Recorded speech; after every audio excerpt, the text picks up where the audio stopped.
transcending craziness, after trance, after trance, after trance. And drinking fantasy cola brings me to childhood. Because the experience that I had as a child when I was 12 years old, drinking Coca-Cola in a bottle that was 1 liter, made of glass. So the bottles that we're not having for many, many, many years. And the taste was different, and everything was different, and I was different. A liter of Coca-Cola was bigger than 2 liters of Coca-Cola today. That's my feeling, because my hand was smaller, much smaller. So the comparison with that real world in that time is absolutely different when you compare with your real world today. The scale is different. And that's what Alice in Wonderland is talking about, and the Gulliver's trips is talking about. This change of perspective just by changing the size. But the thing is that what I'm doing is the same thing I do with the camera. I'm just talking to the camera, and what I want to do is speaking with you, having these connections and disconnections and questions and answers and flowing, that it always take us to a new place. But you are more and more active to hold me, and when I get lost, you bring me back to where we were, because you know where you are. The problem is that if you don't know where you are, you cannot take me to anywhere. You can take me to where you are supposed to be, but if you are pretending, that's not where you are. It's where you are pretending you are. And it's so ridiculous when you realize that it's so ridiculous to pretend anything. And that's what people are doing with their life all the time. When they want to conquer a woman, that just the terminology is horrible, they want to pretend they are the best thing she can find. If they don't know what she wants, why are you pretending to be the best thing that she wants? And probably she doesn't know what she wants. So the best thing you could give her is the awareness of where she is and who she is. And that's what I meant by being the mirror. That's what I always do. I am, in a way, amplifying other people's awareness by reminding them who they are by becoming that child through my mirror. So this is how it was created, the other sentence that I shared on Facebook. But people can be so rational and negative and putting sticks in the wheels of the magic of the concept from their miserable perspective. But when people have a happy perspective, it's awesome, because people are helping each other. When you are in a miserable perspective, people are fucking each other, screwing each other. And that's what I was saying in the previous videos, that when you are so honest that you are happy for other people's success, life can only be amazingly wonderful, but not only for you, for others. If the rest of the people are like that, why don't we manage to do something like that? Who doesn't want that? The ones who cannot feel it. And they feel outside. And then they are proud to be the outsiders, and then they become a religion or a mafia. It doesn't matter. Just the outsiders being the rebels, instead of, hey, commit with your honesty, connect with yourself, and be aware of everything. What about sharing these other aspects of the unknown?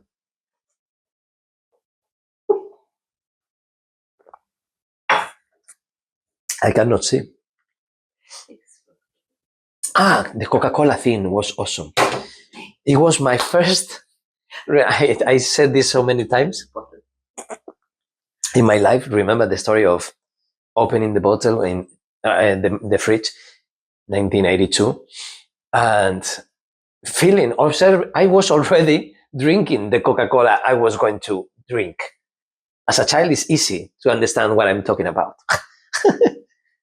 So I already had the taste, the temperature, everything that I needed, but I didn't know probably that what I really needed, it was the caffeine.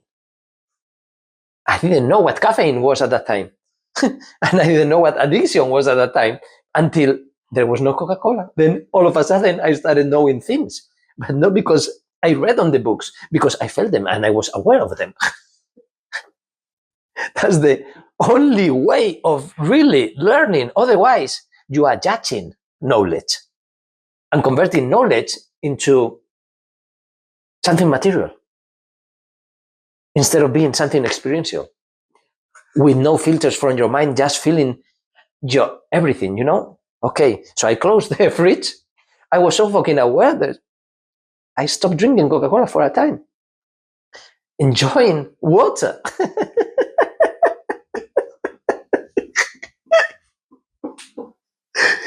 So that's the problem also with the tribes in Africa. They are living the pure life, the purest, in the purest poverty, and then we create them these artificial necessities, and they are fighting the last ones in our race. So we are taking advantage of these people. That's how. And everybody's in a race. I don't know why.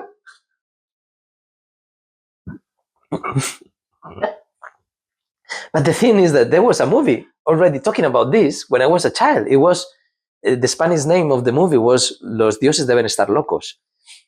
And I don't know the English title. Maybe it was Gods Might Be Crazy. And it was about a pilot throwing a Coca-Cola bottle while flying over a tribe, a place, an empty place. And then a tribe passed by and they found the bottle. So it was sent by the gods from nowhere, you know? So how the concept of not knowing anything, how important it is for that, is a parody and like a silly movie, but the meaning of the awareness is huge. And only a child can understand that. Because for adults, it's a stupid movie. Unless you are still a child, being able to be from that perspective of something that is completely unknown, you can give it the meaning that you want. And you're gonna be infinite percent right, but completely wrong from the society because they say, no, but it was this. Yeah, but I felt something completely different. You are right in your world. I am right in my own crazy, ignorant world. So Coca-Cola is so fucking important in my life by the concept. So it's the spark of life. This is a commercial that we are doing for Coca-Cola. but I could say with Pepsi, but with Pepsi I have many other stories. Which is not this one, but I have many others because it was the new thing, you know. Pepsi was like the new thing, and it's attractive. And then I think I prefer Coca-Cola because I connected with Coca-Cola as a child, and then Pepsi was the second comer. But it was awesome to have it as the unknown competitor of Coca-Cola. And they were in Spain, because in the United States, probably the same thing. This test, no, the blind test, didn't you see the commercials of the blind test of Pepsi? Yeah. And they gave you different colas, where you didn't know which one is which, and then you choose one, Pepsi. And if it was not Pepsi, you're not on television. So,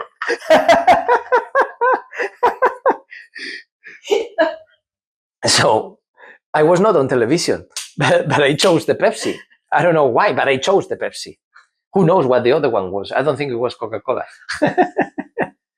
It doesn't matter. No. What it matters is about all this story that I can make with Coca-Cola today. And as an adult, not drinking Coca-Cola for many years, one day I felt drinking Coca-Cola and it was fantasy cola. And I have So many different stories with fantasy cola, and the craziest, amazing story that I had in my life, it was in Pyrenees. I told you, I was on a lake. This lake, it was a small lake, maybe like a football stadium. And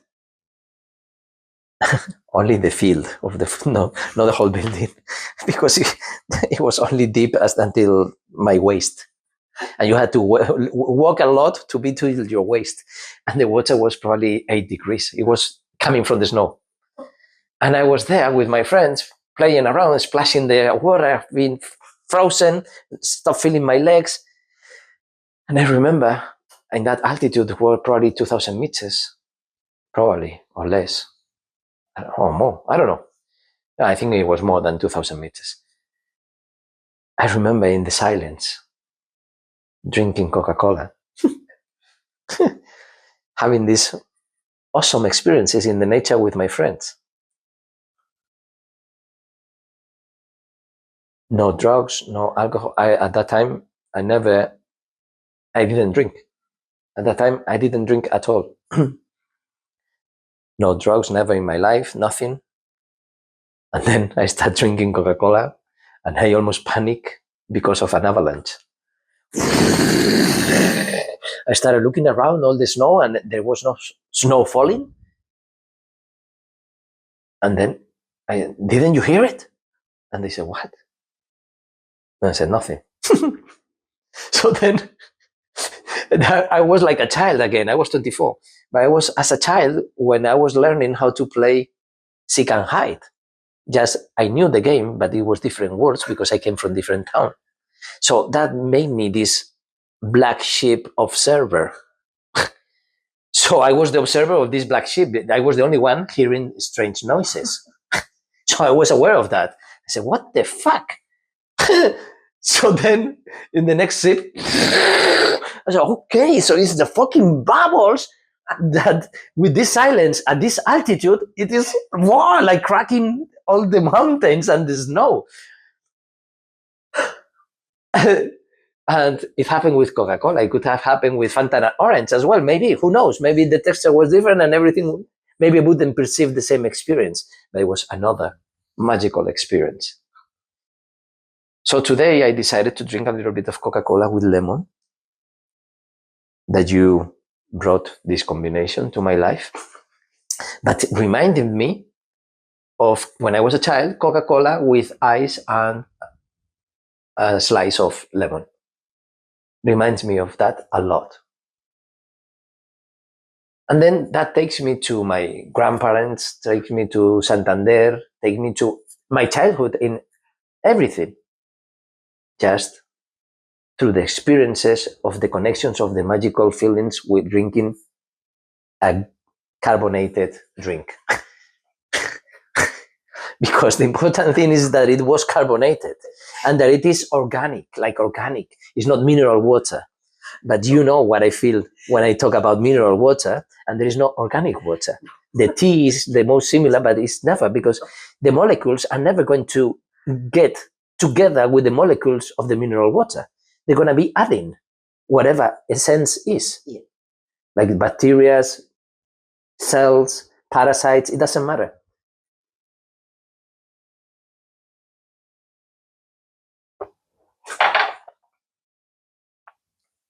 But the virus is very interesting. It's completely different. I think some scientists think that virus is not a nature thing, because it's just a code. You know, it's like a code. It's like almost not real.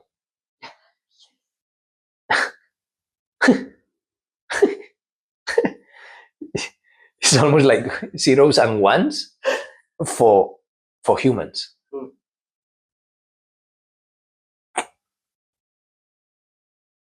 It doesn't follow any of the rules to define a living thing. A living thing can be animal, plant, fungus. There are 4 or 5. Some bacteria, but viruses are completely out of that. So So where is because we know that Luca, the first, well, we know it's a story, but Luca, the last unknown common ancestor, came to this planet on another asteroid, whatever. It doesn't matter. But what about the virus?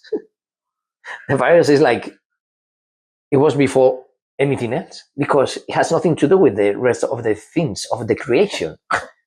So when they said that before the Big Bang, what is that the virus was aware of its own universe, and we should be worshipping the mother of the viruses, because now there are billions of different or millions of different viruses, and maybe there are billions or trillions, and maybe we are talking about dark matter and this and that, and then the whole thing is virus. Once you understand the virus is giving you all this secret knowledge of the cosmos because they are the owner of the cosmos.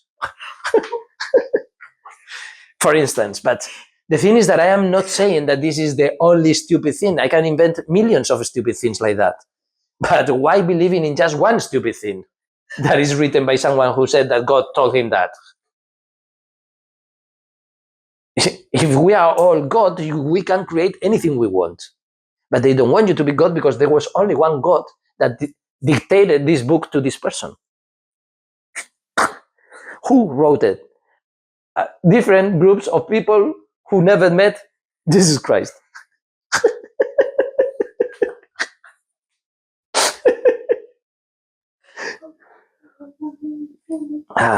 One day I have to do this in Spanish, but I cannot do this in Spanish with you. I can do it. Yeah, I can do it, but it would be funny. Try. I follow the energy. Yeah, you just follow the energy. Yes. Easy. Yeah. But it's what I would love to express one day. Well, I already did it many times. I mean, to record or film or be aware to share. Because I am aware to share anything with you. And anything with me. But not anything with anybody. You understand? In many ways I would be killed. In many ways I would be arrested. You know? Not breaking the laws where I live, but I'm always breaking the laws of some other countries' mentality or tribes, right? So no, that's the thing always, all the time. So there are billions, not billions, but every day, I don't know how many children are born. So all of them are much more than any God, than any religion can think of. Because God is such a human concept that then adults are playing like they were children with the stupidity of the adults and the lack of irrational possibilities of the childhood. So the first thing they don't want you to ask is why, because why is always opening to another story.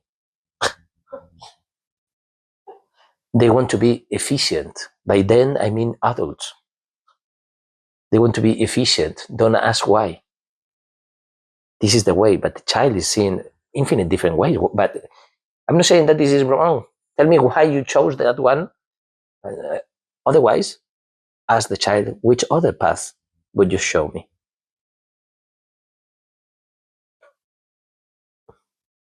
Right? The children will be always wrong from the artificial adulthood structure.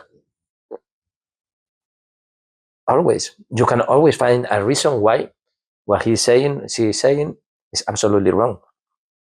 It's going to kill you, it's going to do this, it's going to happen this. Yeah. But for the child, is as valid as any other. Then the child dies. Okay? Then the child survives. It was a miracle.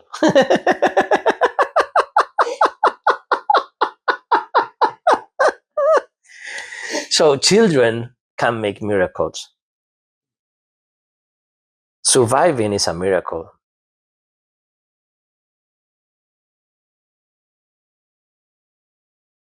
Yeah, waking up is a miracle. Breathing is a miracle. Absolutely everything is a miracle, but not from the religion, Catholic or Muslim perspective. Because the miracle that they are talking about only about gods or Jesus or some saints, I don't believe in that stupid small concept. When all children are born gods, how can I be wasting my time in trying to understand that adult concept that is based on stupidity of the adulthood?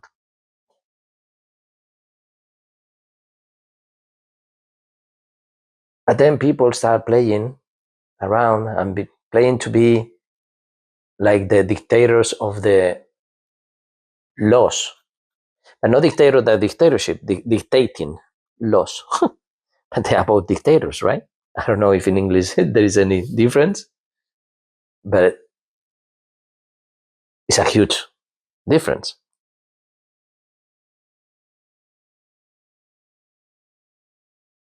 And how clear it is, for instance, in Animal Farm, how always the ones who want to be in the crest of the wave, when it's not in a natural way, because the crest of the wave is you and the wave. But in the society, when the elite want to be on the crest of the wave, is they are surfing the people. So I don't want to be your wave. I am my own wave, and I am riding my own wave. I am my own yin and yang. And I don't need you to be aware of this, but you need me to be surfing your wave. Because you don't have a wave, you need the people and the material world. You know what I mean? Nature is not material world when you are considering and feeling yourself part of the nature. It's not material or immaterial. It is you or not you. It is not natural or artificial. It is you or not you. It's not real or not real. It is you or not you. Because if it is you in your imagination, it is as much more real than other person reality in the 3D world. If you never lived that situation, I don't care about that as long as I had this. But it doesn't mean that I am right saying that I can breathe in the moon, because I've been there without any special equipment. Any child has been there watching a cartoon, right? So, yeah, any adult would say, you died. Well, I've been there and I didn't die. Then as an adult, maybe you can try to have some strange common sense that doesn't exist. It's impossible to have common sense because two different people, they cannot have the same sense, like perceptual experience, touching the same thing, smelling the same thing. It's nothing in common. So imagine all the population about something. There's nothing in common. There is no such thing called common sense. There is only common awareness. When you're not judging anything, you're not filtering anything, and you are just feeling. And there is no way of sharing it with words. The words are putting these barriers to be able to, at least, to spread this kind of message. So that's what some people say. No, I don't want to do any conference or anything like that because words are mistaken and misunderstood. And it's always like that. Always. So I don't care. I'm not giving conferences. I'm not charging anything. I'm having fun and I'm sharing it with you and with some strangers maybe. This is a quantum recording right now. This is the feeling of quantum recording, because now it is just you and us outside of the recording in the real world, right? And an hypothetical audience of 8,000 million people, which is our amount of people on the planet today, they could all feel what I'm talking about, not following the words. They don't need to know this message, just like nobody needs to know Buddha's or Jesus or whoever's gave this kind of message, Socrates or whoever. But this message has been spread probably since the beginning of the humanity, when the first human realized that they are something. Some strange thing happened in our body and in our brain to be conscious about a mind. Probably the animals are not conscious about a mind, but they are conscious about many other things. Same thing with the plants, and probably same thing with the rocks, because of the way what I was telling you, that if an alien species, and alien, why does it have to be like a green humanoid shape when it can be a piece of dust floating in the air that you cannot even see? But that's a processor of information. So it's like a virus eating information and is analyzing and processing and converting it into something that is not material. But then it reads one cliff and it gets all the information of the different energies of the different things that they were happening through the millions of years in that cliff. And then you have millions of cells, and it reads your energy, your information and everything about your cells and everything in 10 seconds. And maybe the cliff is 1 minute of information. So who's saying that the rocks are less aware than we are? Just because we are not connected on the same dimension, being aware of that, it doesn't mean that it's not happening. But people will think, yeah, but we need a moment where your craziness has to stop so we can start working, doing something. But I feel like a queen bee. And that's how all children feel, because that's feeling being this God.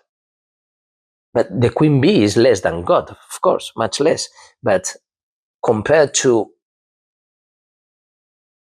the people,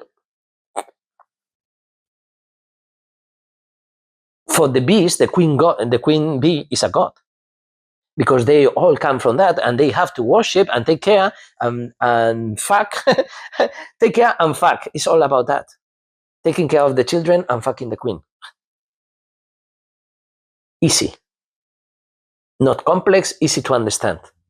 And nobody is judging how bad sex is and how bad not working hard is. On the other side, how good taking care of the larves is. And they don't care not having sex. They don't feel sorry or envy about the other ones. They just do what they came for. They didn't come for not working and having sex with the queen. If they change, it's not going to work, and they disappear. So we haven't disappeared because we have all these different ways of interacting. And if we were more balanced in a way that we are not changing the whole planet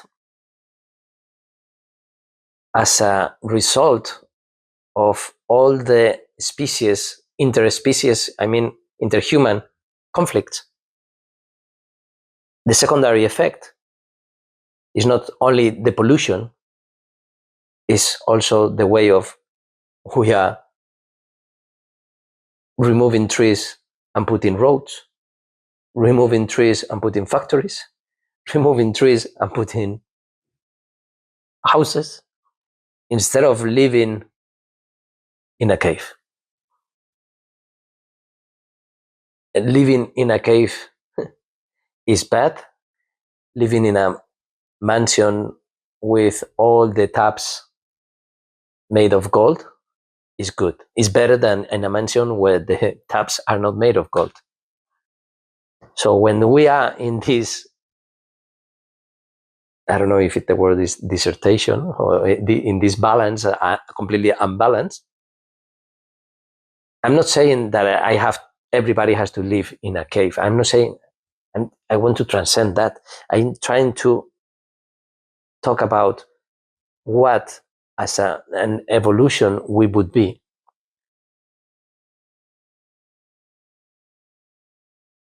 Because we don't know why we are here and what we are here for. And people stop asking why too early. So I am just a dreamer asking why. Instead of connecting with my inner child, that's what the people are talking in these creative workshops and things like that, is to continue being the child. It's a completely different perspective, and everything is a matter of perspective and with the subject and the concept, not about the theory that people are giving.